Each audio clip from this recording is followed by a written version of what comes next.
What if Asta mastered Devil Union in episode 1? Have you ever wondered what would happen if Asta didn't just receive a grimoire, but actually unlocked his true demonic power on day 1? How would the Magic Knight captains react to a peasant with absolute devil power? What would change for the Black Bulls? And most importantly, could the Clover Kingdom survive the political war this would cause? The truth is, putting a completely broken anti-magic nuclear weapon in the hands of a 15-year-old peasant changes the balance of the entire universe. My name is Shoyo, and today we're building the ultimate scenario of what would happen if Asta mastered Devil Union in episode 1. So drop a like, subscribe to the channel, and let's get into it. To understand how insane this timeline is, we need to understand what actually changes. In the original timeline, Liba was a hidden threat that Asta only learned to control hundreds of episodes later. But this time, when Revchi chained Asta up and told him he had zero magic, the emotional trauma forced Asta's consciousness deep into the abyss of the five-leaf grimoire. And because Asta has literally zero mana, his soul was the perfect void. He meets Libe years earlier, but they don't fight. They make a deal instantly, fueled by their shared hatred for this world's hierarchy. Liba becomes this grumpy mentor living inside Asta's head, kind of like a Yuji and Sukuna dynamic, except they're cooperating from day 1. But there's one strict rule here that can't be ignored. Episode 1 Asta has not gone through that insane post-time skip physical training yet. His body has no real limit built up, so he can only maintain Devil Union for exactly 60 seconds before his muscles literally start tearing themselves apart from the inside. And that cost is gonna hit hard later. With that, his awakening in the real world is absolutely insane.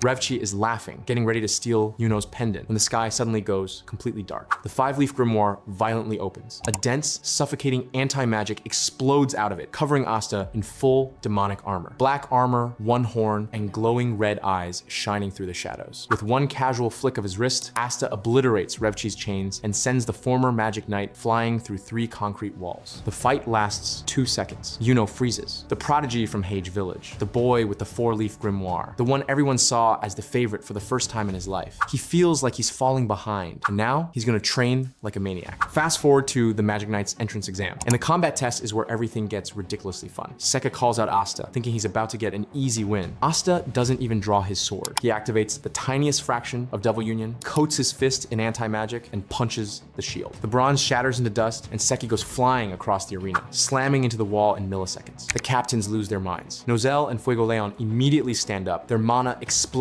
on instinct. Yami just laughs, drops his cigarette on the ground, and recruits Asta into the Black Bulls right there. But from the top of his tower, Julius Novachrono felt that dark energy spike. His curiosity mixes with genuine political concern. He knows the royals will never accept a devil walking freely through Clover. The only question is how long Julius can hold back the tide before it turns into a tsunami. When Asta arrives at the Black Bulls' hideout, the squad's whole dynamic evolves way earlier. During Magna's initiation, instead of deflecting the fireball with his sword, Asta activates Devil Union, catches the fireball with his bare hands, and shuts off the magic in the entire hideout for a split second. The biggest change is Noelle. When she sees a manaless peasant controlling chaotic devil power with terrifying precision, her prejudice starts breaking almost instantly. Asta becomes a kind of technical mentor to her, teaching her how to focus her mana based on the way he restricts anti-magic inside his own body. Noelle's control improves in weeks instead of months. Sea Dragon's Cradle is born much earlier, and having an absolute powerhouse on the team doesn't make anyone lazy. It forces the entire squad to evolve or get left behind. But it's during the first major mission that the 6-0 second rule comes back to punish him. Inside the dungeon, Mars creates that massive crystal armor. Asta activates Devil Union. The floor cracks just from the pressure in the air, and he shatters the armor in seconds. But right as he's about to land the finishing blow, the timer hits 0. Asta's body violently locks up. Devil Union fades away like smoke. He collapses, coughing up blood, feeling every muscle fiber tearing apart. Mars, desperate, launches one final attack that seriously injures Klaus and Mimosa. Yuno and Noelle are forced to take over the fight. Even with god-tier power, Asta can't save everyone. And when the Diamond Kingdom rescues Mars and reads his memories, their foreign policy changes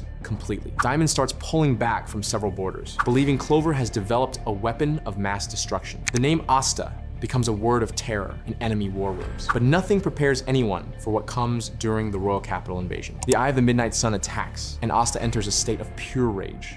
He tears through the zombie hordes like they're made of paper. He is embarrassing mages who are supposed to be elite. But this is where the timeline hits him with a brutal reality check. When Fuegoleon is lured into Patri's spatial trap, Asta notices instantly. With Devil Union already active, he rushes toward the portal, trying to erase the spatial magic and save the captain. But the moment his fingers touch the portal, his time runs out. The 6-0 second limit hits him like a truck. His muscles rip apart. Asta collapses to the ground, violently coughing blood, completely paralyzed by the agonizing backlash of the Devil Pact. He's forced to watch helplessly as the portal closes and Fuegoleon's arm is severed. That moment proves to Asta that even with the most absurd power in the universe, time is his real enemy. And the worst consequence isn't physical, it's political. King Augustus demands Asta's immediate execution for using forbidden magic. This creates an insane cold war inside Clover. Yami, the Black Bulls, and Julius physically stand against the king's knights to protect the kid. Julius warns that Asta needs to prove his worth by hunting down the Eye of the Midnight Sun, or his execution will become unavoidable. The Magic Knights are basically one step away from a civil war against the royal family just to protect Asta. With that pressure on their backs, the Black Bulls head to the underwater temple. When Veto appears, the vibe is completely different. This time, Veto doesn't attack randomly. He heard Patri's reports and sees Asta as the main target. He respects the threat, instantly transforming into his beast-like third-eyed demonic form from the very beginning. Asta activates his 60 seconds. The raw pressure of anti-magic clashing with beast magic starts cracking the temple's foundation. Every time their fists collide, the ocean outside literally splits open. Asta isn't getting tossed around. He's completely overpowering Veto in close combat through pure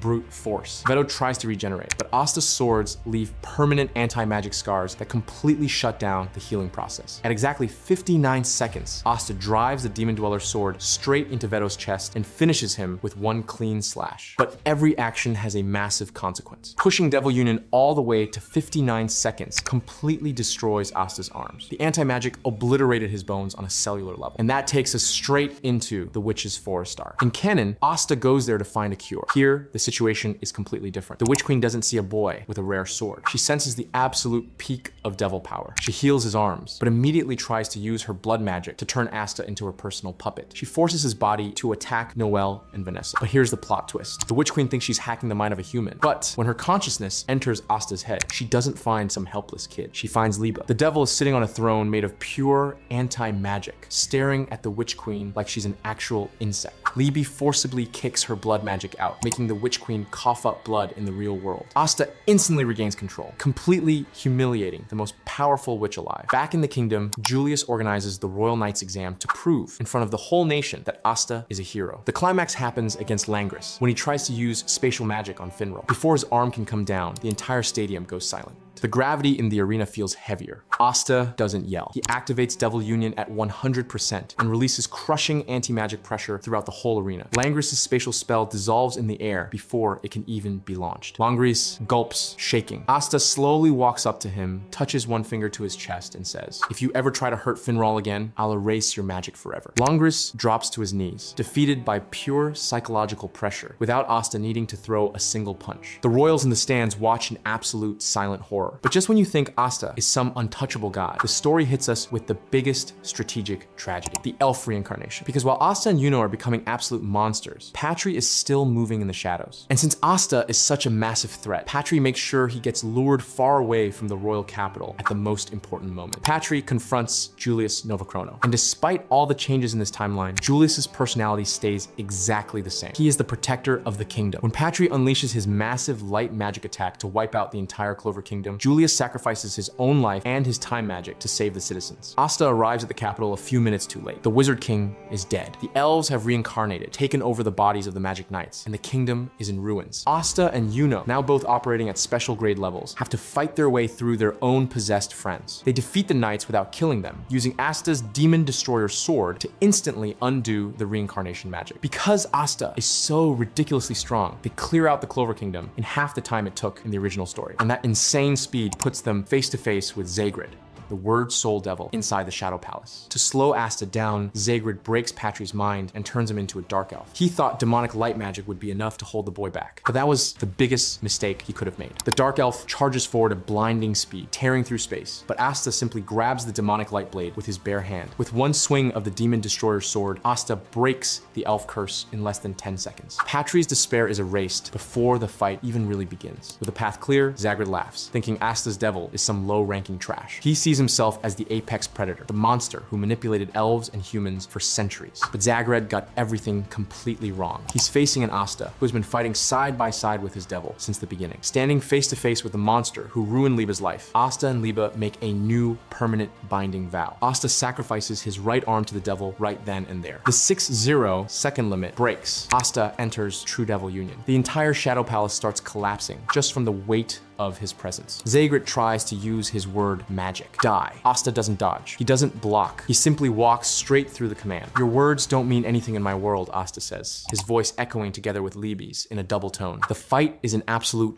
massacre. Yuno uses Spirit of Zephyr to wear down Zagrid's physical form, while Asta moves at a speed that shatters the sound barrier. With one final, devastating swing of the Demon Slayer's sword, wrapped in a black hole of anti-magic, Asta cuts Zagrid perfectly in half, erasing his soul from existence before the devil can even understand what hit him. When the dust settles, the Clover Kingdom is safe, but it has changed forever. The royals can no longer deny the peasant from Hage Village. Asta isn't just another magic knight. He is, without question, the strongest force on the entire continent. And one question still remains. How will the Dark Triad in the Spade Kingdom react when their spies report that a boy in Clover already has perfect control over Devil Union? If they invade Clover years earlier, will Asta be strong enough to stop Lucifero? Comment down below if you want a part 2. And if you enjoyed this video, drop a like, subscribe to the channel, and I'll see you in the next one. And remember, I'm Shoyo, and I'm out.